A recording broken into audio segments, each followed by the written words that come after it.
এলাকা তো সেরকম ভালো না। প্রথম বুঝলাম সেই জিনিস আর না, ও যদি জোর করে নেয়, জোর জবরদস্তি করে নিজের দখলে নিয়ে রাখে, ওই দিন থেকে ও কি নবীর উম্মত আর আছে? বলেন। এই যে ইসরাইল আজ যেটা জোর জবরদস্তি করে নিজের দখলে নিয়ে নিচ্ছে, ওইটা কি ওদের বাপ দাদাদের? বলেন বলেন। ওটা তো ফিলিস্তিনের।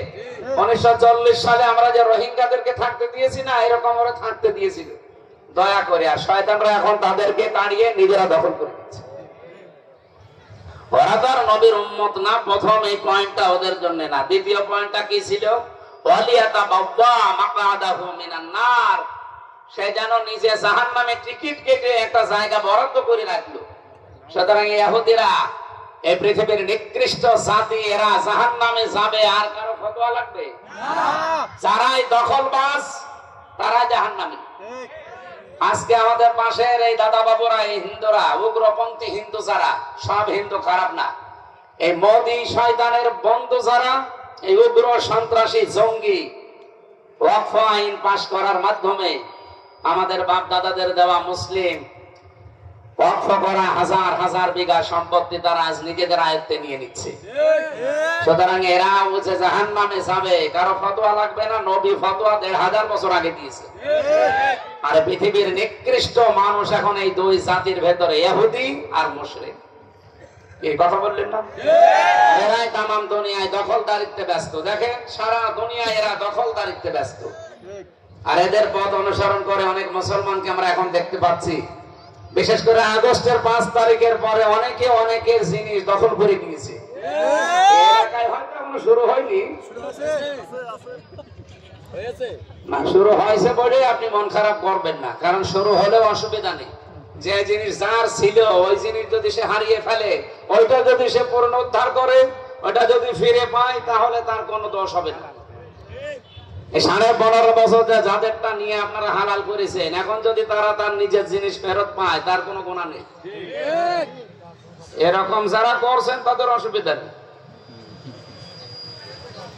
আপনাদের এখানে জেনে দায়িত্বে ছিলেন কি হাকিম জানো না? যে হাকিম হোক আমি জানি ভাই, পুরাটা বললাম না তাই। এই হাকিম সাহেবের মাধ্যমে কত কিছু আল্লাহর বান্দার হারিয়েছে। অনেক সেদিকে চোখ দিত। আর একজন এই যে সদরের যিনি ছিল মেরামত আলী, এই দুইজন যা দায়িত্ব পেয়েছে অনেক কিছু হালাল করেছে।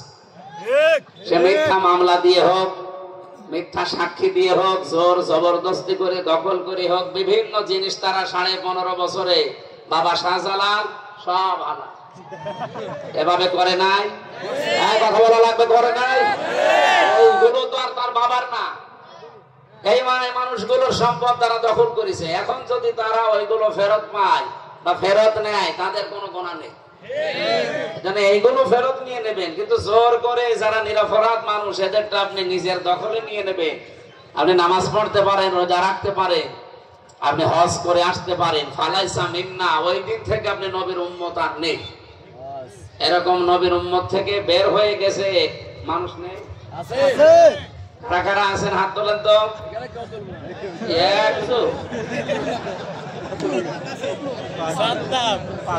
আপনার ছেলে ওইটা চিমটি দেন। 2 নম্বরে বলো মাকাদাহু মিনান নার, সে যেন নিজের জায়গা জাহান্নামে দখল করে নিল। বলেন নাউজুবিল্লাহ। সম্মানিত রাজবাড়িবাসী, এই জন্য আমরা নবীর এই হাদিসটার উপরে যেন আমল করতে পারি সেই তৌফিক কামনা করছি। বিশ্বের এই উগ্রপন্থী হিন্দুরা, আমি আবার বলছি, এটা রেকর্ড হচ্ছে, সব হিন্দু না, উগ্রপন্থী যারা সন্ত্রাসী, যারা জঙ্গি, এতদিন তামাম দুনিয়ার মানুষকে বাংলাদেশ সম্পর্কে তথ্য দিয়েছে এদেশে নাকি জঙ্গি আছে। কিসের জঙ্গি? আজ 8 মাস 10 দিন হয়ে গেল, এদেশে কোন জঙ্গি ধরা পড়েছে? নেই। কারণ জঙ্গির নাটক যিনি লিখতো তিনি পালিয়েছে, আর নাটক যারা মঞ্চস্থ করতো তারাও পালিয়েছে। জঙ্গির নাটক লিখবে কে? এই জন্য জঙ্গিও নেই, ধরাও পড়ে। এই কথা বলো না কেন? আমি জেলখানায় একটা লোক পেয়েছিলাম, মনে হচ্ছে আল্লাহ দলের সভাপতি, সারা বাংলাদেশের আল্লাহ দলের সভাপতি, উনি জঙ্গি। ওনারে বললাম যে ভাই আপনি সভাপতি, আব্দুল মতিন। সেক্রেটারি কে? বলছে আমার ছেলে। ও সভাপতি, ও ছেলে সেক্রেটারি, আর দুনিয়ায় কেউ নেই ওদের। এই হচ্ছে জঙ্গি। আমারও নামে মামলা দিয়েছিল সন্ত্রাস বিরোধী। আমি নাকি আনসারুল্লাহ বাংলা টিমের প্রধান সারা বাংলাদেশের। এটা যে কি আমি নিজেই জানি না। এই ছিল দেশের বিচার ব্যবস্থা। মামলার আয়ু থেকে শুরু করে একেবারে বিচারপতি পর্যন্ত সব থরে থরে সাজানো জালেমদের। এখানে 15.5 বছরে যারা বিচারপতি, জজ যেগুলো ছিল, এগুলো সব ওই জালেমদের দোষর, ফ্যাসিস্টদের দোষর। ওদেরকে পরিবর্তন করা লাগবে। একটা যেন চেয়ারে না থাকে। এগুলো সব কুলাঙ্গার। মানুষ জেনে শুনে জালেমকে সাপোর্ট করে কোন কারণে? যতগুলো বিচারপতি ছিল আপনি তাকান, জানা শোনার পরেও বিচার করত।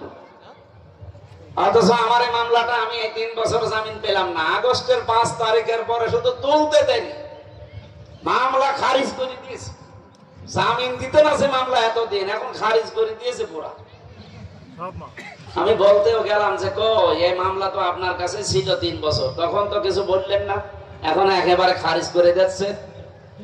এইটা উনি আমার বলতো যে হুজুর আমার কিছু করার ছিল না, আমার হাত বাঁধা ছিল। কি কথা বলেন না? এখন আমার হাত খোলা আছে, আমি ন্যায় বিচার করতে পারছি। আমরাও চাই বাংলাদেশে 1628 জন মানুষ দায়িত্বে ছিল, একটা মানুষের যেন সামনে আর কারো হাত বাঁধা না থাকে। সবার হাত হযরত সাহাবীদের মতো, এবং বাংলাদেশে 24 সালে যারা হাত খুলে জীবন দিয়ে গেল, আবু সাইদ, এদের মতো হাত খুলে রাখবেন। আপনার হাত বাঁধা থাকলে আপনিও তো ন্যায় বিচার করতে পারবেন না। যারা আগামীর বাংলাদেশকে হাত বাঁধা হবে না হাত খোলা হবে? বলেন। এখনো পর্যন্ত দেখছি এই আন্তর্জাতিক সাম্রাজ্যবাদী যারা, বিশেষ করে পাশের এই দাদারা, ওরা নিয়ন্ত্রণে এখনো পর্যন্ত রাখার চেষ্টায় আছে। এই দেশে কি হবে না হবে ওনাদের কথায় চলা লাগবে। কেন? আমরা কি পরাধীন? বলেন। ভারতের দালালি যারা করবে এই দেশে উলঙ্গ করে পিটানো লাগবে শয়তান। 2732 জন মানুষ জীবন দিয়ে গেল, তাদের জীবনের দাম নেই। আপনি এখনো দালালি করেন মানে?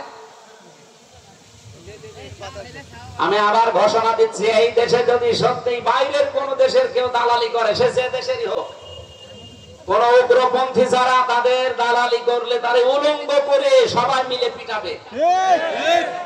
জীবনের মতো শিক্ষা হয়ে যাবে। যেহেতু এই অনুষ্ঠানটা শুধুমাত্র মুসলমানদের জন্য আপনারা দেননি, হাযা বায়ানুল লিন্নাস হুদাল লিন্নাস, মানুষ পদবাচ্চে যারা বিবেচিত সবার জন্য আজকের এই অনুষ্ঠান। কথা বলেন ঠিক কিনা? অন্য ধর্মের ভাইরা যারা এসেছেন ওয়েলকাম জানাচ্ছি। কোরআনের পেছনে যদি কিছু ব্যয় করেন, কিয়ামতে ওর সওয়াব দেওয়া লাগবে না? লাগবে না, কিন্তু ওটা বৈধ হওয়া লাগবে। 2 নম্বরে, পরিবারস্থ লোকদের জন্য কেউ যদি সম্পদ খরচ করে, কিয়ামতে তার জবাব দেওয়া লাগবে না। অনেক মানুষ দেখতে মনে হয় ভালো মানুষ, নামাজও পড়ে, রোজাও রাখে, জুব্বা গায়ে দিয়ে মনে হচ্ছে বুজুর্গ, কিন্তু পরিবারস্থ লোকদের জন্য খরচ করতেও চায় না, এমন কিপটার কিপটা। এই এলাকায় মনে হয় চরিত্রের মানুষ নেই। আরে ভাই, পরিবারস্থ লোকদের জন্য আপনি যদি খরচ করেন, আপনার স্ত্রীর জন্য, আপনার সন্তানের জন্য, মা বাবার জন্য, কিয়ামতের দিন ওই সম্পদের হিসাব আল্লাহ নেবেন না। হ্যাঁ, তাই বলে আপনি অপচয় করতে পারবেন না। যতটুকু দরকার ততটুকু খরচ করা লাগবে। পৃথিবীর মানুষরা খরচ করবে কোন জায়গায়? তাদের অর্থ সম্পদ গুলো, টাকা পয়সা গুলো, মেধা, শ্রম, বুদ্ধি, তাদের বিবেক কোথায় খরচ করবে? 1500 বছর আগে কাফিরেরা প্রশ্ন করতো, ইয়াসআলুনাকা মাযা ইউনফিকুন। হে নবী, ওরা যদি জিজ্ঞাসা করে আপনাকে যে খরচ করব কোথায়, আপনি বলেন, কুল মা আনফাকতুম মিন খায়রিন ফালিল ওয়ালিদাইনি ওয়াল আকরাবিন ইলা আখির আয়াত। সূরা বাকারা 2 নম্বর পারা 12 নম্বর পৃষ্ঠার 14 নম্বর লাইনের 215 নম্বর আয়াতের মাঝের অংশে আছে। আপনি বলেন দুনিয়ায় যদি খরচ করতে চাও ভালো ভালো কাজে খরচ করো। ভালো কাজ কোনটা? এই এদিকে তাকা। এই পৃথিবীতে ভালো কাজ কোনটা যদি আমাকে জিজ্ঞাসা করেন, আমি যেই মতে চলি, যেই পথে আছি, যেই দলে আছি, ওইদিকে টেনে বলবো। ঠিক কথা বলছেন? আপনি যেই মতে আছেন, পথে আছেন, যেই দল করেন, আপনি ওইদিকে টেনে বলবেন। এটা মানুষের স্বভাব। এই জন্য আল্লাহ ব্যাখ্যাটা দুনিয়ার মানুষের হাতে ছেড়ে দেয়নি। আল্লাহ বলেন আমি ব্যাখ্যা করছি, শোন। দুনিয়ায় ভালো কাজ কোনটা? ফালিল ওয়ালিদাইনি, এক নম্বরে কেউ যদি দুনিয়াতে মা বাবার জন্য ব্যয় করে, এটা সবচেয়ে ভালো কাজ। আজ পৃথিবীতে মা বাবার জন্য অনেকে ব্যয় করতে রাজি না। আর রাজি না হওয়ার পেছনে যারা দায়ী, তার এক নম্বরে তার বউটা। অনেক বউর কারণে সন্তানের ইচ্ছা থাকলেও মা বাবার পেছনে আমরা ব্যয় করতে পারি না। এরকম ছেলে মেয়ে নেই? এই যে কয়েকদিন আগে রাজশাহীতে ট্রেনের নিচে মাথা দিয়ে যে বাবাটা মারা গেল, এমনি মারা যায়নি। এই লোকটার বউ আজ 8 মাস আগে মারা গেছে। 4টা ছেলে মেয়ে, 2টা ছেলে 2টা মেয়ে। এতদিন যাই হোক খাবার দাবার দিয়েছে। 2 জন বেকার বউর কারণে তারা এখন বলছে না, এই বুড়োকে আর বাড়ি রাখা যাবে না। ঘরের জিনিসপত্র পর্যন্ত ওখানে ফেলে দিয়ে বলেছে বাড়ি থেকে চলে যান। মুরব্বী মানুষ করবে কি? সারাদিন স্টেশনে ছিল, আড়ানি স্টেশনে, খাওয়া দাওয়া নেই। জীবনের উপরে বিতৃষ্ণা এসে গেছে যে কি করলাম আমি। শেষ পর্যন্ত ট্রেনের নিচে মাথা দিয়ে মরে গেল। আমি এখানে একটা বিষয় লক্ষ্য করেছি, শুধু এই দোষ ওই 4 ছেলে মেয়ের না, এই লোকেরও দোষ আছে। আর 4 ছেলে মেয়ে তো অবশ্যই এখানে অপরাধী, দোষী, কিন্তু এই মার, এই বাবারও দোষ আছে। মা বাবার দোষ কি? কারণ সন্তান হওয়ার পরে মার বাবার দায়িত্ব 11টা। কয়টা? বলেন বলেন। এখানে যারা বাবা আছেন, মা আছেন, দেখেন তো আপনি একটাও পালন করেছেন কিনা? 1 নম্বরের সন্তান হলেই নবীজি বলেন তার প্রথম দায়িত্ব সে যেন একটা সুন্দর অর্থবোধক নাম রাখে। এখানে অনেক বাবা আছে ছেলের নাম রেখে দিয়েছে ডেন্সার। ভয়ঙ্কর। জেলে আমি পেয়েছিলাম ডেন্সার রাসু, নাম শুনলে আপনার ভয় লাগবে। সুইডেন আসলাম, নাম শুনলে বোঝা যাচ্ছে যে কিরকম হবে তারা। নাম রাখার জন্য একটা অর্থ পান না। আবার অনেকে কোরআন শরীফ হাদিস শরীফ পড়তে পড়তে গিয়েছে, একটা শব্দ দেখে মনে করে আনকমন লাগছে, রেখে দেয় ছেলের নাম মেয়ের নাম। সেদিন রাজবাড়ি শহরের ভেতরে একটা দোকানের নাম দেখলাম, ওখানে মাহিন স্টোর। মাহিন মানে? পরে জিজ্ঞাসা করলাম ভাই কি এটা? আমার ছেলের নাম, খুব সুন্দর নাম, আমি কোরআনে পেয়েছি। মাহিন মানে কি জানেন? নিকৃষ্ট।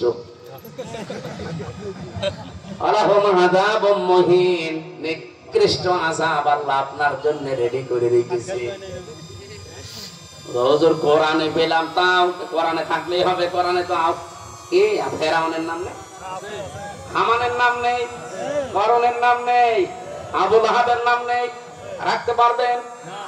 এজন্য আমাদের উচিত সন্তান হওয়ার পরে যেন আমরা নাম অর্থবোধক রাখি। এটা প্রথম দায়িত্ব বাবার।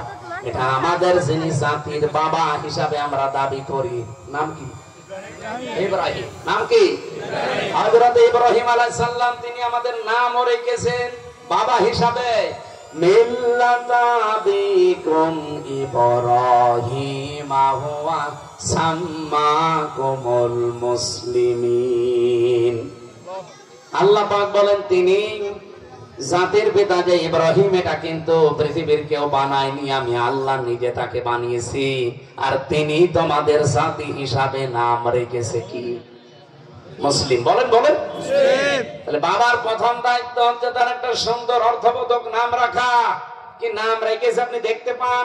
মুসলিম, আত্মসমর্পণকারী। এরকম 11টা দায়িত্ব আমি হাদিসের ভাষায় পেয়েছি, অথচ হাজারো মা বাবা একটাও পালন করি না। এই যে বুড়া এই মুরব্বীর কথা বলছিলাম কেন জানেন? কারণ এই যে 11টা দায়িত্বের আমার মনে হয় একটাও পালন করেনি। 2 নম্বরে সন্তানের প্রতি আপনার দায়িত্ব পালন করা লাগবে। তার আকিকা দিতে হবে যদি সামর্থ্য থাকে। 7 দিনে এটা সুন্নাত, অন্যান্য সময়ও দিলে আদায় হবে, কিন্তু সুন্নাত আদায় হবে না, 7 দিনে দেওয়া লাগবে। 3 নম্বরে তাকে দ্বীনের শিক্ষা দেওয়া লাগবে। যে লোকটা টেনে মাথা দিয়ে মারা গেল, যদি 4টা ছেলে মেয়েকে দ্বীনের শিক্ষা দিত, যে মাদ্রাসা বানিয়েছেন এরকম জায়গায়, সারা জীবন আপনাকে আমি এখানে পড়াতে বলছি না, এই সমসপুরে বা ডাক্তার রজব আলী মাদ্রাসায় সারা জীবন পড়াবেন না, অন্তত 2 থেকে 3 বছর একটু পড়ান। 3টা বছর যদি ওকে আপনি দ্বীনের শিক্ষাটা দেন, এরপরে আপনি যা বানাবেন বানান। আপনার ছেলে ডাক্তার হবে, ইঞ্জিনিয়ার হবে, বৈজ্ঞানিক হবে, পাইলট হবে, কোনো অসুবিধা নেই। 2 থেকে 3 বছর যদি কোরআনের জ্ঞান, হাদিসের জ্ঞান তার ভেতরে প্রবেশ করে, ও জীবনে যেখানে যাবে দুর্নীতি করবে না। এটা বললাম এই কারণে, কারণ বাংলাদেশ আগামীতে দাঁড়াতে হলে দুর্নীতি মুক্ত করা দরকার। আর দুর্নীতি মুক্ত হওয়ার জন্য এই সন্তানগুলোকে দ্বীনের শিক্ষা দেওয়া দরকার। আমি যান মালয়েশিয়া ছিলাম কয়েকদিন আগে, আমি তারা দাঁড়িয়ে যাচ্ছে 2004 সালের পরে তারা দাঁড়িয়েছে। কেন? কারণ 1 নম্বরে তারা পরিষ্কার পরিচ্ছন্ন খুব বেশি, 2 নম্বরে তাদের দুর্নীতি নেই। কোন খাদ্যে ভেজাল যদি প্রমাণ হয়, কোন বিচার নেই, সঙ্গে সঙ্গে মেরে ফেলবে। আর বাংলাদেশে খাদ্যে ভেজাল দেওয়ার পরে হাতে নাতে ধরা পড়ে, বিচার হবে কবে? 11 বছর পর। কবে? তো 11 বছরে যাদেরকে খাদ্যে ভেজাল দিল, এদের কত কিছু নষ্ট হয়ে গেছে। এরা মৃত্যুর দ্বার প্রান্তে চলে যাচ্ছে নিজের শরীরের বিভিন্ন অঙ্গ প্রত্যঙ্গ নষ্ট হওয়ার কারণে। অথচ লোকটা 11 বছর পরে তার মামলা শুরু হবে। কেন এতদিন লাগবে? কেন? প্রমাণ হয়ে জন্য মেরে ফেলেন। এরকম 100টা মানুষ বাংলাদেশে একটু যদি দেওয়া যায়, এ দেশ এমনি কি কথা বলেন না কেন? আর আজ বাড়ি বাসী একটু খেয়াল করেন, 3 নম্বরে দ্বীনের শিক্ষাটা যদি সত্যি আমরা সামনে দিতে পারতাম, আগামীতে এই দেশের হাল যারা ধরবে, আল্লাহর কসম ওই মানুষগুলো যদি দুর্নীতি না করে, মালয়েশিয়ার মতো এই দেশটাও দাঁড়ায় যাবে। না কেন? শিক্ষিত মানুষ হচ্ছে ঠিক, কিন্তু কোরআন আর হাদিসের শিক্ষাটা নেই। এইটা থাকবে, ওর যতই অভাব হোক, আল্লাহর কসম ঘুষ খেত না। সিনাইতে এক টিয়নো পেয়েছিলাম, সকালবেলা গেছি ওনার বাড়িতে ছিলাম আমি, ওই দিন নাস্তা দিয়েছি আমারে। নাস্তা করার পরে চা দিলেও দেখি পিরিসের কাপ ভাঙা। আমি তো হেসে ফেলেছি, জ্ঞানী মানুষ তো বুঝে ফেলেছি। আমারে বলছে, হুজুর আপনি হাসেন কেন? আমি জানি পিরিস দিয়েছি, কাপ দিয়েছি আপনাকে, এটা ভাঙা ছিল, আপনি মনে করছেন সে টিয়নোর বাড়ি, কাপ ভাঙা, কাপে চা দিল। আসলে এই কাপটা আজ 2 দিন ভেঙে গেছে, এটা কেনার মতো টাকা আমার কাছে এখন নেই। অথচ গতকালকেও যদি একটা সই করতাম, কমপক্ষে আমি 7 লক্ষ টাকা পেতাম। এরকম কাপ আমি হাজার হাজার কিনতে পারতাম। কথা বলে না কেন? আমি কাপটা কিনি নাই কেন জানেন? আমি ওই টাকাটাও কালকে নেই নাই। আমার ভেতরে এই ভয়টা, ওই সেই ছোটবেলায় যখন কোরআন পড়েছিলাম, হাদিস পড়েছিলাম, ওই দিন থেকে বদ্ধমূল, যে জীবনে না খেয়ে মারা যাবো, কোনোদিন আমি কোনো জায়গায় উঠলে ঘুষ খাবো না। আজ বাংলাদেশে মাত্র 1628 জন মানুষ যদি এরকম তৈরি হয়ে যেত, এই দেশটা মিনি জান্নাত হয়ে যেত। খালি চুরিটা বন্ধ হোক এই দেশ থেকে, এখানে চুরিটা বন্ধ হোক, এদের দাঁড়িয়ে যাবে ইনশাল্লাহ। আপনি 8.5 মাসের ব্যবধান দেখেছেন। যারা দায়িত্বে আছে ভালো না খারাপ আমি জানি না, কিন্তু কিছুটা কিছু হলেও চুরিটা হালকা বন্ধ হয়েছে। কোথায় ছিল মাথা পিছু আয়, এখন কোথায় নেমে এসেছে। আমরা বাস্তবতা বুঝতে চাই। আর এর সাথে যদি কোরআন আর হাদিস যোগ করতে পারতাম, আল্লাহর কসমে 8.5 মাসে বাংলাদেশ সোনায় সোহাগা হয়ে যেত। এবার আমি ওই ছেলে মেয়ে 4 জনের কথা বলছি। এখন ওরা তো জানেই না যে বাবা কি জিনিস। যে 2 বউর সাথে ঝগড়া করার কারণে বাবা আত্মহত্যা করে মারা গেল, ওই ছেলে মেয়েরা যদি জানতো আল্লাহর পরে পৃথিবীতে বাবা মার স্থান কি, আল্লাহর পরে স্থান কার? বলেন বলেন।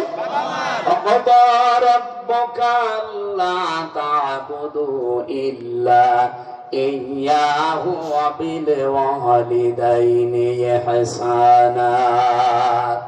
আল্লাহ বলেন আমি রায় দিয়ে দিলাম, ফয়সালা করলাম, সিদ্ধান্ত নিলাম এই যে আমি আল্লাহ ছাড়া কারো ইবাদত করা যাবে না, আর আমার পরে এই পৃথিবীতে মা বাবার সাথে ভালো ব্যবহার করা লাগবে।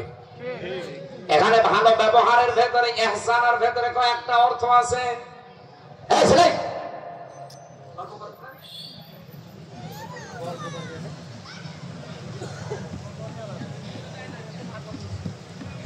আমার ভাইরা, ইহসানের ব্যাখ্যায় যতগুলো অর্থ আমি ফি জিলালিল কোরআন তাফসিরে পড়েছি, এক নাম্বার, আপনি যদি কথাও বলতে চান মা বাবার সামনে দাঁড়িয়ে মাথা উঁচু করে কথা বলতে পারবেন না। আপনি কথা বলবেন মাথা নিচু করে, আদবের সাথে, সম্মানের সাথে। আপনার ভাষাটা কেমন হবে, কত দূর আপনার লেভেল থাকবে ভাষার, গলার আওয়াজ কতটুকু হবে, ওই আওয়াজ পর্যন্ত আল্লাহ নিজে ব্যাখ্যা দিচ্ছেন।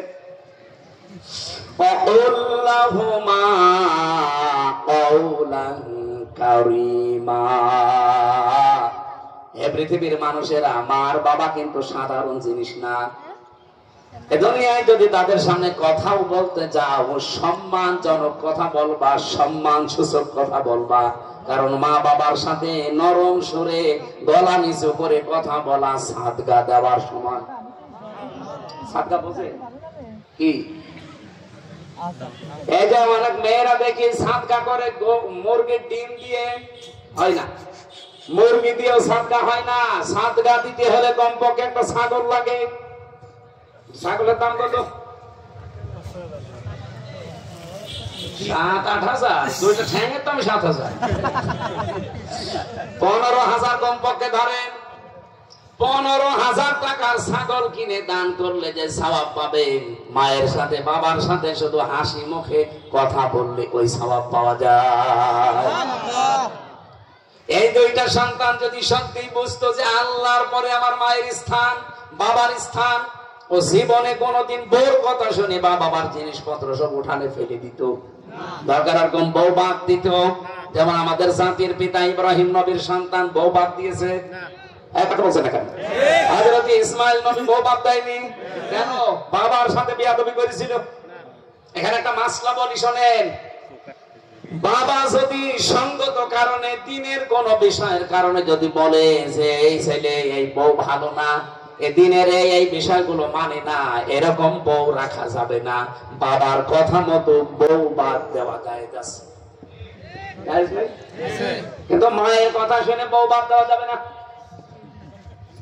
প্রশ্ন আসতে পারে, বাবার চাইতে মায়ের মর্যাদা 3 গুণ, তারপরও বাবার কথায় বউ বাদ দেবো আর মায়ের কথায় দেওয়া যাবে না মানে? হ্যাঁ, কারণ মায়ের সাথে বর যে সম্পর্ক, এটা জীবনেও মেয়ে আর মায়ের মতো হবে না। আপনাদের পরিবারে আছে? আছে, আন্দাজে আছে। যদি থাকে সেটা তো পরিবার না, সেটা একটা জান্নাত। আজ হাজারো পুরুষ আমরা কিন্তু সত্যি কথা বলছি কোরআন শরীফ সামনে নিয়ে, আল্লাহর কসম, আমরা আজ মানসিক ভাবে বিপর্যস্ত রোগী হয়ে যাচ্ছি, শুধু বউ আর মার ভেতরে সম্পর্ক ভালো না থাকার কারণে। এরকম ছোট মনের বউ আছে কার কার? হাত তোলেন তো। এই এলাকা তো অনেক ভালো দেখছি, আলহামদুলিল্লাহ। এই এলাকায় বিয়ে করার দরকার নাকি? সম্মানিতা মা বোনেরা, আলহামদুলিল্লাহ আপনারা অনেক ভালো। একটা স্বামী হাত তোলেনি, কি ভয়ে হাত তোলেনি না কিসে আল্লাহ জানে।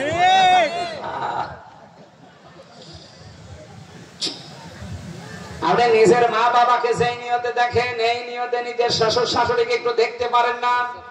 আল্লাহর কসম, এই পৃথিবীতে স্বামীর মন যদি 100 ভাগ মন পেতে চান, স্বামীর মা বাবার সাথে অবশ্যই আপনাকে নিজের মা বাবার মতো ব্যবহার করা লাগবে, নয়তো জীবনে তার মন পাবেন না। হ্যাঁ, উপরে উপর আপনাকে ভালোবাসবে, মানসিক যন্ত্রণায় সে কুড়ে কুড়ে মরবে, শেষে দেখবেন মানসিক রোগী হয়ে গেছে, অনেকে পাগল পর্যন্ত হয়ে যায়। এক কথা বলবেন না? এই জন্য মায়ের কথা মতো বউ তালাক দেওয়া জায়েজ নেই, কিন্তু বাবার কথা মতো জায়েজ আছে যদি 4টা কারণ পাওয়া যায়। বাবা যদি বলে তোর বউ শরীয়তের এই বিধানগুলো অবজ্ঞা করে মানতে চাই না, এরকম বউ নিয়ে সংসার করা যাবে না, তোর বউ বাদ দেওয়া পর্যন্ত জায়েজ আছে। আমি ওই ছেলেগুলোর কথার দিকে তাকালাম, আপনি বলেন তো এই ছেলেগুলো যদি সত্যি ছোটবেলা থেকে 4টা ছেলে মেয়ে কোরআন হাদিস বুঝতো যে মা বাবার স্থান আল্লাহর পরে, মা বাবার স্থান কার পরে? আরো জোরে বলেন। ও জীবনেও বড় কথা শুনে বাবাকে বাড়ি থেকে তাড়িয়ে দিত, দরকার রকম বউ 10টা বাদ দিত, বলেন। এখানে বাবা মা হলে হবে না, কয়েকটা দায়িত্ব মাস্ট বি পালন করা লাগবে। যদি না করেন সামনে আপনি পস্তাবেন। ওইরকম আপনারেও না জানি বৃদ্ধাশ্রমে থাকা লাগে কিনা, আবার টেনে মাথা দেওয়া লাগে কিনা। জীবনের উপরে কত বড় বিতৃষ্ণা এসে গেলে টেনে মাথা দিয়ে মরে যায় বলেন তো। রাজবাড়িবাসী আমি যে কথা তুলেছিলাম, পরিবারস্থ লোকদের জন্য খরচ যদি মানুষ করে এই পৃথিবীতে তার সাধ্য অনুযায়ী কিয়ামতে যেহেতু হিসাব দেওয়া লাগবে না আল্লাহর কাছে। আর দুনিয়াতে আপনি কার কার পেছনে খরচ করবেন তালিকা হামজা দেয়নি, কে দিয়েছে? প্রথম নাম্বার এই মা বাবা পরিবারের, তাদের জন্য খরচ করলে ওটা সাদগা। কারো মায়ের জন্য যদি কেউ স্যান্ডেল কিনে দেয়, পান কিনে দেয়, মনে করবেন আমি আল্লাহর রাস্তায় দান করে আসলাম। বাড়ি যে সুবহানাল্লাহ বলতে, এলাকার মানুষ দেয় না, তার প্রমাণ এটা। 2 নম্বরে পরিবারস্থ লোক, এই যে ফালিল ওয়ালিদাইনি ওয়াল আকরাবিন, নিকট আত্মীয় স্বজনকে আপনি খরচ করবেন। এই পৃথিবীতে সবচাইতে মানুষের নিকটবর্তী বলেন তো কে?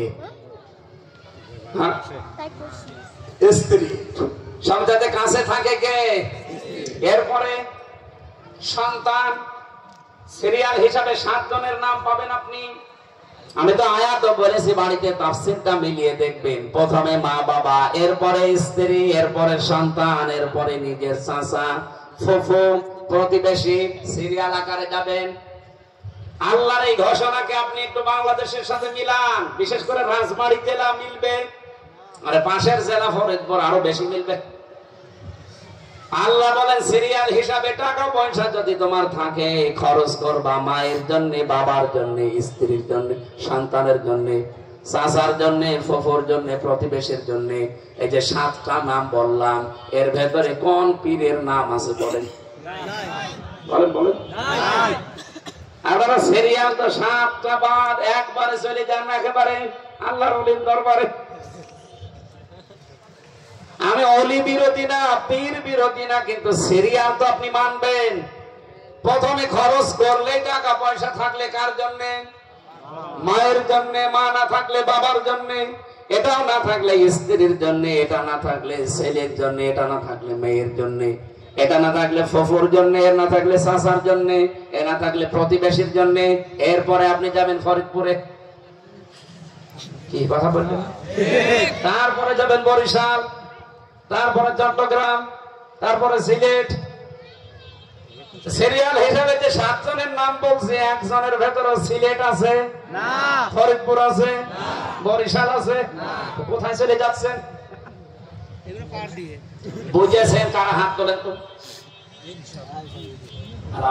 আমি জানি আপনি বুঝেছেন, কিন্তু আপনি মানবেন না। এর বড় আপনি দৌড়াবেন বাবার দরবারে।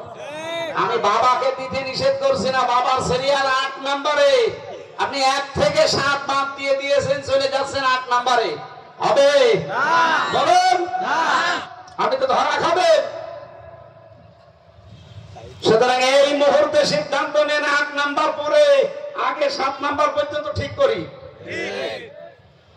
এই যে তালিকা বলছি খরচের, এটাকে আমি নিজে বানালাম না, এ ফরজ বানিয়েছে কে? আল্লাহ। সূরা বাকারা 2 নম্বর পারা 12 নম্বর পৃষ্ঠা 14 নম্বর লাইনের 215 নম্বর আয়াত, মাঝের অংশে এটা আছে, কুল মান ফাততুম মিন খায়রিন, ভালো কাজ কোনটা? ফালিল ওয়ালিদাইনি, মা বাবার জন্য খরচ করো। সাধ্য মতো। এই যে গরম চলছে, এখন মশা লাগে, একটা মশারি কিনে দিতে পারে না, আর চলে যাচ্ছে সেই কোথায় গরুর গলায় দড়ি দিয়ে টানতে টানতে নিয়ে যাচ্ছে গরু কোথায়? দরবারে। যেটা নিয়ে যাচ্ছে ওটা তো একটা গরু, আর যেটা দড়ি ধরে টানে ওটা আর এক গরু। এরকম গরু এলাকায় নেই? আমি আশা করছি আপনি কথা বুঝেছেন। এরপরও যদি কেউ না বোঝার ভান করে থাকে, আমার কিছু করার নেই। এখন কোরআন শরীফ, বুখারী শরীফ আর হবে না। কি লাগবে? বাকারি শরীফ লাগবে। 3 নাম্বার জায়গা হচ্ছে, এদিকে তাকান, আমি বলেছিলাম 3 জায়গায় যদি সম্পদ আর সময় কেউ খরচ করেন জবাব দেওয়া লাগবে না কিয়ামতে। 1 নম্বরে আমার কোরআনের পেছনে, 2 নম্বরে পরিবারস্থ লোকদের পেছনে, 3 নম্বরে জিহাদের ময়দানে। আল্লাহর জমিনে যারা আল্লাহর দ্বীন কায়েমের জন্য জিহাদ করে, প্রচেষ্টা করে, নিজে যদি যেতে পারেন ভালো, না যেতে পারলে যারা করছে তাদের পেছনে খরচ করা লাগবে। এই কথা বললেন না? এই জমিনে আজ 54 বছর চেষ্টা চলছে দ্বীন কায়েমের জন্য, কিন্তু কেউ পারছে না। ফাত্তাবিউস সিয়াদাল আযম, এই হাদিসটা মুসলিম শরীফের, এদিকে তাকান। ফাত্তাবিউস সিয়াদাল আযম, এই পৃথিবীর ময়দানে, এই এলাকাতে দ্বীন যার মাধ্যমে কায়েম করা অতি শীঘ্রই সম্ভাবনা বেশি। পৃথিবীর মানুষেরা তোমাদের আদেশ দিচ্ছে নবীজি তাদেরকে তোমরা সাপোর্ট দাও। এই হাদিস আমি এখন বানালাম না, বলেন না। ফাত্তাবিউস সিয়াদাল আযম, এই পৃথিবীতে অনুসরণ করো তাদের যারা আল্লাহর জমিনে দ্বীন কায়েমে অগ্রণী ভূমিকায় আছেন। বাংলাদেশের ৭৩টা এখন দল বিভিন্ন নামে চলছে, ইসলামী অন ইসলামী মিলে ৭৩টার উপরে দেশে দল আছে। বলেন তো সেই দলের দ্বারা তাড়াতাড়ি ভবিষ্যতে দেশে ইসলাম কায়েমের সম্ভাবনা বেশি, এবং কায়েম হয়ে গেলে তারা সঠিকভাবে চালানোর যোগ্যতা রাখে। সে যারাই হোক, আপনি যদি বুঝে থাকেন তাদেরকে সাপোর্ট করা লাগবে। এরপরে যদি কেউ বুঝে শুনে কাজ না করেন, আপনি নবীর উম্মত থাকবেন না। আমি জানি এরপরও অনেকে এখনো না বোঝার ভান করে আছে। এদিকে আসেন, আসেন, কানের নিচে এমন জোরে 2টা দেবো না, সব বুঝে ফেলবেন। অবশ্য ঠিক, এদিকে আসেন, আসেন, কানের নিচে এমন জোরে দিচ্ছি আপনি সব বুঝে ফেলবেন। এত সহজ বাংলায় বলার বড় বড় জোর আমি বুঝি না। ৭৩টা দল কাজ করছে এই দেশে, সবই ইসলামের পক্ষে, কিছু আছে ইসলামের বিপক্ষে, সেগুলো বাদ দিলাম। তাতে দেখতে পাচ্ছেন তাদের দ্বারা এদেশে ইসলাম কায়েম হওয়া অন্তত তাড়াতাড়ি সম্ভব, এবং ইসলাম কায়েম হলে কারা সর্বাত্মক ভাবে চালাতে সক্ষম। এই দেশে সবাইকে ইসলাম পেয়ে গেলে, রাষ্ট্র ক্ষমতা পেয়ে ইসলাম দিয়ে চালাতে পারবে এরকম সক্ষমতা আছে? কারণ এই দেশে ডিসি হতে হলে, এসপি হতে হলে, টিএনও হতে হলে আপনাকে বিসিএস ক্যাডার হওয়া লাগবে। সেই যোগ্যতা আপনার আছে? পেটে বম মারলে বিসিএস ক্যাডার কি আপনি জানেন? আমি এর নিচে আর নামতে পারলাম না। এরপরও যদি কেউ না বোঝার ভান করে থাকেন, আমার গাড়িতে চেঞ্জ যাওয়ার সময় আস্তে আস্তে করে বলবো।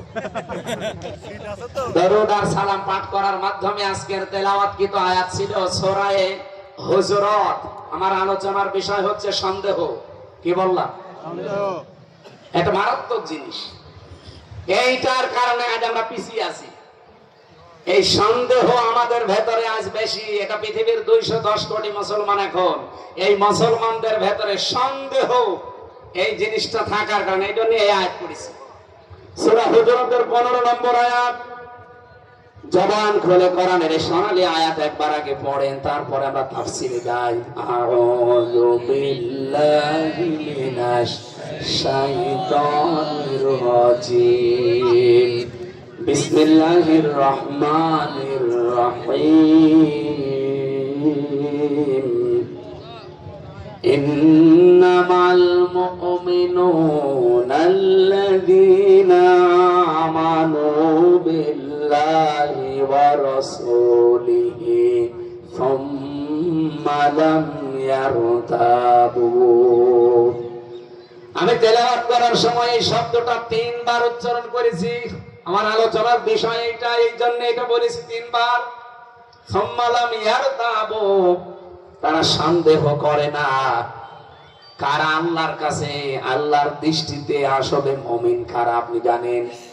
কয়েকদিন আগে যে অক্ষ আইন চলছে ভারতে, যেটা এইটা নিয়ে অনেক নামধারী মুসলমান না তারা, অথচ দাড়ি জোব্বা পাগড়ি আছে তাদের মাথায়, চেহারা দেখলে মনে হবে কোন বিশেষজ্ঞ কোন আলেম, অথচ মোদির কাছে যে এই আইনের পক্ষে সাফাই গাচ্ছে, সাপোর্ট দিচ্ছে, সান্ত্বনা দিচ্ছে।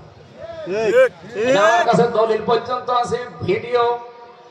তারা বলছে কোনো অসুবিধা নেই, আপনার যা করেছেন সব সঠিক, অথচ চেহারা দেখলে মনে করবেন বিশাল আলেম, বিশাল মুসলমান, অথচ এরা শিয়া। মোদিকে সাপোর্ট দেয় আর সাহস দেয় যে মুসলমানের যা করে করুক, আমরা আপনার সাথে আছি। এই জন্য শিয়াদের ভেতরে যে 7টা গ্রুপ আছে, এক গ্রুপ যে কাফের, তারা এরা যারা মুশরিকদের ইহুদিদের সাপোর্ট করে। গাজা এত বড় হত্যা চলার পরে অনেকে এখনো পর্যন্ত বাংলাদেশ সহ বিশ্বের বহু ঘোমটা দেওয়া মানুষদেরকে আমরা দেখতে পেয়েছি, এই আলেম নামে জালেমরা তারা ফতোয়া দিচ্ছে যে না, যা হচ্ছে ঠিকই হচ্ছে, কারণ ইসরায়েলে কোনো শিরিক নেই। বলেন নাউজুবিল্লাহ। আপনি কথা বলতে পারলেন? আরে মুসলমান যত খারাপ হোক, অন্তত সে তো আমার মুসলিম ভাই, সেটা আপনি দেখতে পাচ্ছেন মারাত্মক জুলুমের শিকার হয়ে নিজের বাড়ি ঘর পর্যন্ত ছেড়ে পালাচ্ছে। আজ কাতারে কেউ অবস্থান নিয়েছে, কত জায়গায় তারা পালিয়ে পালিয়ে চলে যাচ্ছে, আর আপনি এখন ইহুদিদের, এই পৃথিবীর নিকৃষ্ট জাতির সাপোর্ট দিলেন। আপনার ঈমান আছে, আপনি যতই ঘোমটা দেন। আমি কি নাম ধরে বলবো? পৃথিবীতে কোন মানুষ যদি ইহুদি এবং মুশরিকদের সাপোর্ট করে, আমি যে আগেই বলেছিলাম না, তারে উলঙ্গ করে পিটাবেন। এগুলো মানুষ নামে কলঙ্ক, আলেম নামে জালেম। রব্বুল আলামিন জানিয়েছেন, আমি আল্লাহর দৃষ্টিতে মুমিন হওয়া লাগবে। নিজেরে মুমিন বললেই হবে না। ওমিনান নাসি মাইয়াকুলু আমান্না বিল্লাহি ওয়া বিল ইয়াউমিল আখিরি ওয়া মা হুম বিমুমিনিন। অনেক মানুষ দুনিয়ায় এমন আছে, তারা বলে আল্লাহ তোমাকে বিশ্বাস করি, কিয়ামতেও বিশ্বাস করি, আল্লাহ বলেন এরা মুমিন না। তাহলে মুমিন হওয়া এটা বাহ্যিক দৃষ্টিতে না, এটা ভেতরের বিষয়। আল্লাহর জন্য ঈমানদারের সংজ্ঞা দিতে গিয়ে বলেন, আমার দৃষ্টিতে ঈমানদার তারা, মুমিন তারা, যে মানুষগুলো আমি আল্লাহকে বিশ্বাস করে, আমার রাসূলকে বিশ্বাস করে, সুম্মা লাম ইয়ারতাবু, আর এই দুই বিশ্বাসের ভেতরে কোনো সন্দেহ পোষণ করে না। আজ আমাদের ভেতরে সন্দেহ আছে, যেন আল্লাহর দ্বীনের বিভিন্ন বিষয়গুলো জানার পরেও মানবো কি মানবো না, ধরবো কি ধরবো না, এই দ্বিধাদ্বন্দ্বে আছি। নামাজ যেমন আল্লাহর বিধান সওয়াব পাওয়ার জন্য পড়লেন, রোজা আল্লাহর বিধান সওয়াব পাওয়ার জন্য করেন। নামাজের বিধান, রোজার বিধান পুরা কোরআনে আপনি পেয়েছেন কয়বার? খুব বেশি হলো নামাজের কথা আপনি 82 জায়গায় পাবেন, আর রোজার কথা মাত্র 1 জায়গায় পাবেন। কিন্তু কোরআনে কারীম এই পৃথিবীতে কায়েম করা লাগবে এরকম আয়াত আছে কোরআনের 918 জায়গায়। নামাজের ওয়াজ করেন, খুব ভালো লাগে আমার। রোজার ফজিলত বলেন, খুব ভালো লাগে। হজ চলছে এখন সামনে, হজের ফজিলতের কথা বলেন, ভালো লাগবে। আরে তাদের কথা আছে কোরআনে খুব বেশি হলো একবার আর 82 বার। কিন্তু এই জমিন আল্লাহর বিধান দিয়ে চালানো লাগবে, এর ভেতরে 500 আইন আছে। কয়টা? একটা আইনও বাংলাদেশে চলে না। আপনার আফসোস হয়েছে কোনদিন যে 92% মুসলমান আমরা বাস করি, একটা আইন দেশে চলে না? আমি এখনই যদি চোখ বন্ধ হয়ে যায় যে কি জবাব দেব? কোনদিন আপনার ভেতরে কোনো টেনশন আমরা দেখি না। আপনি শুধু আছেন টেনশনে, আপনার নিজের টেনশনে আছেন। কত বড় প্রকাশ্য শিরিক চলছে জমিনে, প্রকাশ্য বেদাত চলছে। আপনার কোনো মাথা ব্যথা নেই, আপনার চেহারার কোনো পরিবর্তন নেই। একটা বিধান জমিনে এখনো পর্যন্ত কায়েম হলো না 56,000 বর্গ মাইলের দেশে, অথচ 54 বছর আমরা স্বাধীন। একটা বিধানও কায়েম হয় না, কোন মুসলমানের কোনো টেনশন নেই। কি জবাব দেবেন আপনি কবরে? যেই বলবে ফেরেশতারা আমার রব্বুকা, তোমার রবকে, কি বলবেন? জীবনও বলতে পারবেন না রব্বি আল্লাহ, আমার রব আল্লাহ। ধরে খাবেন প্রথমে, কারণ রব মানে সৃষ্টিকর্তা, রব মানে আইনদাতা, রব মানে পালনকর্তা, রব মানে অভিভাবক, রব মানে উকিল। একটা আমাদের জীবনে মেলে না। সৃষ্টিকর্তা আমরা আল্লাহকে বিশ্বাস করি না। ফসলে বরকত হয় কে দেয়? ফসলে যে বরকত সৃষ্টি করে দেয় কে? আরো জোরে বলেন। তো মানুষ এই দেশে বলে মা দুর্গা গজা চড়ে এসেছে, এই জন্য ফসলে বরকত হয়েছে। ফসলে বরকত সৃষ্টি করে কি গজায়? দুর্গায় কে? আপনি সৃষ্টিকর্তা আল্লাহকে মানেন না, বিশ্বাস করেন না। হিন্দুদের কয়েকটা ভোট পাওয়ার জন্য আপনি ইমান পর্যন্ত বিক্রি করে দিলেন। 2 নাম্বার একটা আরো কঠিন, রব মানে আইনদাতা। 500 আইনের একটা আইনও দেশে চলছে না। কবরে যদি বলতেও পারেন রব্বি আল্লাহ, ফেরেশতারা পিটাবে। কিভাবে বলিস রব আল্লাহ, তোর দেশে আল্লাহর আইন চলতো? কি বলবেন যে না, নিজের কথাই তুই নিজে মিথ্যাবাদী। আমরা আল্লাহর আইনের কথা খেলা করার জন্য বলি না, এই কারণে বলি, কারণ কবরে যাওয়ার প্রথম প্রশ্ন হয়তো এটা যে মার রব্বুকা, তোর রবকে। আমি আশা করছি আমি কি বোঝাতে চাই শুধু ইঙ্গিত দিলে আপনি বুঝে ফেলছেন। এরপরও যদি আপনি না মানেন, আমার আর কিছু করার নেই। হ্যাঁ, আমারে যদি আল্লাহ দারোগা পুলিশ করে পাঠাতো, পিটি আপনারা হেদায়েত করতাম। যেহেতু দায়িত্ব আল্লাহ আমারে দেয়নি। কলিল হাক্কু মির রাব্বিকুম ফামান শাআ ফালিয়ুমিন ওয়া মান শাআ ফালিয়াকফুর। নবী হক কথাগুলো তুলে ধরবেন, যার ইচ্ছা হয় সে মেনে নেবে, যার ইচ্ছা হয় সে কুফরি করবে। ইন্না আতাদনা লিয-যালিমিনা নার, জালেমদের জন্য আমি আল্লাহ আগুন প্রস্তুত করে রাখলাম। বলেন নাউজুবিল্লাহ। আল্লাহর বিধানগুলো না মেনে আমরা যেন জালেম হয়ে না যাই। আমি আবার বলছি, ফিরে আসেন আল্লাহর দ্বীনের দিকে, দিন কায়েমের দিকে ফিরে আসা লাগবে আমাদের। পড়া কোরআন পড়ে আমি এতটুকু অন্তত বুঝেছি, 2টা জায়গায় মত পার্থক্য করা জায়েজ নেই, হারাম। একটা হচ্ছে ওয়াতাসিমু বিহাবলিল্লাহি জামিআ ওয়ালা তাফাররাকু। এই জায়গায় যখনই বলা হবে কোরআন আঁকড়িয়ে ধরেন, এখানে কোনো ফতোয়াবাজি চলবে না। 2 নম্বরে আছে সূরা শুরার 13 নম্বর আয়াতে ওয়াকিমুদ্দিন ওয়ালা তাতাফাররাকু ফি। দিন কায়েমের ব্যাপারে যখন বলা হয় সবাই এখন, এখানে কোনো ফতোয়াবাজি করবেন না, তখন আপনারা সত্যি মত পার্থক্য করবেন না। কে বলছে? আল্লাহ। অথচ বাংলাদেশে দেখি এই 2 জায়গায় ফতোয়াবাজি বেশি হয়। কোরআনের কাছে আসতে বললে যত রকমের ফতোয়া বের হয়, দিন কায়েমের কথা বললে যত রকমের ফতোয়াবাজি বের হয়। যে ওর আকীদা ঠিক নেই, এ নিয়ম না। আপনি নিয়ম একটা বানান, নিয়ম বানিয়ে হলেন ইসলামী আইনগুলো জমিনে বাস্তবায়নের চেষ্টা করেন। নয়তো যত বুজুর্গ দাবি করেন, জীবনে এই দেশে আপনি ইসলাম নিয়ে টিকে থাকতে পারবেন না। আজ দেখতে পাচ্ছেন ভারতে মসজিদগুলো উগ্রপন্থী হিন্দুরা ভেঙে দিচ্ছে। সময়ের ব্যবধানে দেখবেন বাংলাদেশেও অবস্থান ওই হবে। এখানে সতর্ক হওয়ার সময় এখনই। দিন যদি জনে কায়েম হয়ে যায়, আল্লাহর কসম রাষ্ট্র যত ছোট হোক অসুবিধা নেই। আরে সিঙ্গাপুর বাংলাদেশের চাইতে আমার মনে হয় সিঙ্গাপুর 70টা সিঙ্গাপুর জোড়া দিলে যত বড় হবে, বাংলাদেশ একাই অত বড়। হ্যাঁ, রাজবাড়ির মতো না। রাজবাড়ি এ মাথা থেকে ও মাথা কত 40 কিলো হবে না? সিঙ্গাপুর 46 কিলো মাত্র। এদিকে ওদিকে পোড়াটা ঘুরেছি আমি। অথচ বিশ্বের ভেতরে 3-4 নম্বরে রাষ্ট্র সেটা। তারা নিজেরা দাঁড়িয়ে গেছে। তারা অন্য ধর্মের মানুষ। তা আমরাও যদি আমাদের ধর্মীয় অনুষ্ঠানগুলো নিজেরা স্বতন্ত্র ভাবে পালন করে এই দেশটাকে সত্যি যদি স্বাধীন রাখতে পারি, আল্লাহর কসম আমরাও ইসলাম নিয়ে আফগানিস্তানের মতো দাঁড়িয়ে যাব। এখানে কোনো সন্দেহ করা যাবে না আল্লাহর কোন বিধান নিয়ে। আজাহাদু বিআমওয়ালিহিম ওয়া আনফুসিহিম ফি সাবিলিল্লাহ। জান আর মাল নিয়ে তারা সর্বাত্মকভাবে আল্লাহর জমিনে আল্লাহর দ্বীন কায়েমের জন্য চেষ্টা চালাবে। উলাইকা হুমুস সাদিকুন। আল্লাহ বলেন এরাই হচ্ছে আমি আল্লাহর দৃষ্টিতে সত্যবাদী। এখানে আমি 27টা পয়েন্ট পেয়েছি সত্যবাদী হওয়ার জন্য।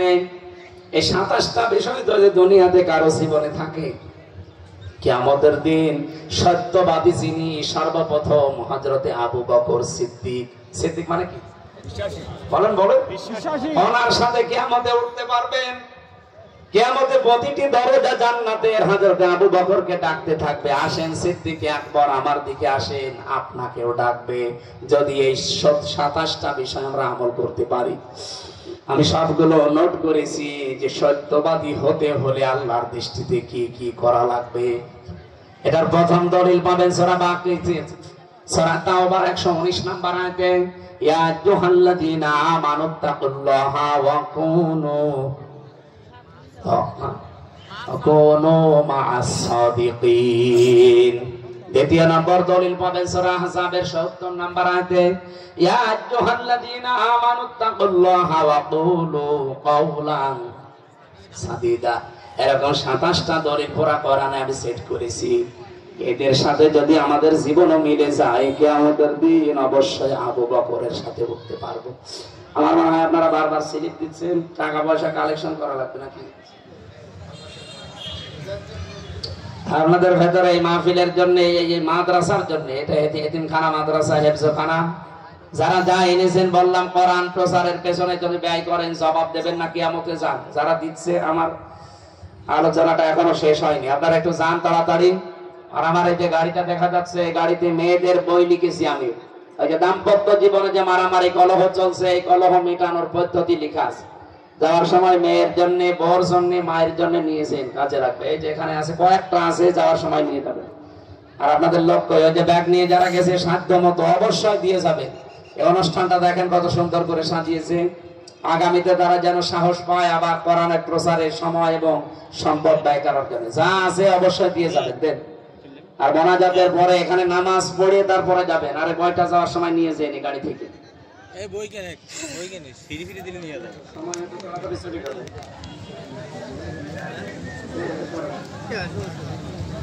হ্যাঁ, তাড়াতাড়ি করেন, যারা যাচ্ছে ভেতরে একটু তাড়াতাড়ি দেন ভাই। ইসলামের যেটা যেটা সত্য জানবেন, যেটা সঠিক আল্লাহর কোরআন থেকে, অথেন্টিক হাদিস থেকে এসেছে, কোনো সন্দেহ করবেন না। জীবন একদিকে চলে যাক, তাম পৃথিবী একদিকে দাঁড়িয়ে যাক, কোনো সন্দেহ করা যাবে না। আল্লাহ আমাদের সন্দেহ মুক্ত জীবন দান করুন, আমিন। আল্লাহর দৃষ্টিতে সত্যবাদী হওয়ার জন্য যে পয়েন্টগুলো, এই যে কয়েকদিন পরে একটা মাহফিল আছে ভাই, যাই পাশে জয়গ্রামে, ওখানে কথা বলবো ইনশাআল্লাহ আপনাদের ওখানে। রাত 9টা থেকে না, আমি তারিখ জানি না, যাই দেখে বলা যায়। জয়গ্রাম, ঠিক আছে। 16 তারিখে একটা মাহফিল আছে, এই যে পাংশা। কোথায় কোথায় আছে আমরা রাত্রে কথা বলবো। আজকে তো একটু তাড়াতাড়ি হয়ে গেল। তারা যে টাকা দিচ্ছে, আল্লাহর এক বান্দা 1000 টাকা পাঠিয়েছেন, আল্লাহ কবুল করুন। আর যেহেতু 3-4 মিনিট আছে ভাই, আজান দেবে এখনই, আর 4 মিনিট আছে। এখন বসেন, আমরা একটু আল্লাহর দরবারে মোনাজাত করে এই বইটা আপনারা বাড়ি নিয়ে যান। আল্লাহুম্মা আমিন। লা হাওলা ওয়ালা কুওয়াতা ইল্লা বিল্লাহিল আলিয়্যিল আযীম। আল্লাহ বিশাল আয়োজনে যারা শ্রম দিয়েছে, এদেরকে কবুল করে নাও। এই মাদ্রাসাটা দ্বীনের শিক্ষায় প্রসারে কিয়ামত পর্যন্ত কায়েম করে রাখো। এলাকায় যারা এসেছিল আজকে কোরআনের যতটুকু শুনেছি আমল করার তৌফিক দাও। রব্বুল আলামিন কখন কার কাছে মরণ চলে আসে জানি না, আমাদেরকে আজরাইল আসার আগে তুমি পাক্কা মুমিন হওয়ার তৌফিক দাও। পাশে গোরস্থানে কত মানুষ শুয়ে আছে, এদেরকে কবরে জান্নাত দিয়ে দাও। রব্বুল আলামিন ফিলিস্তিনের মুসলমানদের জন্য তুমি হামে ও নাসির হয়ে দাও। ইসরায়েলকে পৃথিবীর মানচিত্র থেকে হালাক করে দাও। আজ পৃথিবীর সব মুসলমান যদি আমরা এক সুরে কথা বলতে পারতাম, পৃথিবীর কাফের মুশরিকরা সব ভয় পেয়ে পালিয়ে যেত। আমাদের মুসলমানদের ভেতরে বিভেদ, এই কারণে আজ তারা সাহস পাচ্ছে। তোমার ঘর গরু ভারতে একটার পর একটা ভেঙে ফেলছে। বিশ্বের মুসলমানদেরকে ঐক্যবদ্ধ হওয়ার তৌফিক দাও। আলহামদুলিল্লাহি রাব্বিল আলামিন। লা ইলাহা ইল্লাল্লাহু মুহাম্মাদুর রাসূলুল্লাহ। আচ্ছা, বামে গাড়ি আছে, যাওয়ার সময় নিয়ে যান, কাজে লাগবে। অনেক তথ্য দেওয়া আছে মেয়েদের জীবনের উপরে।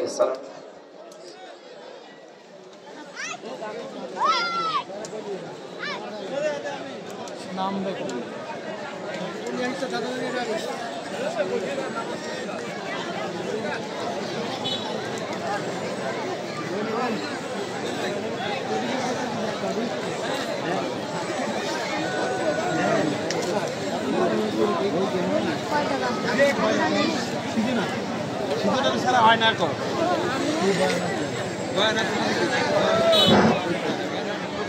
একটি মোটরসাইকেলের চাবি পাওয়া গেছে, যার হয় মেহেরবানি করে যোগাযোগ করে নিয়ে যায়। মোটরসাইকেলের একটি চাবি পাওয়া গেছে, বাস্তব প্রমাণ দিয়ে আমাদের কাছ থেকে নিয়ে যায়।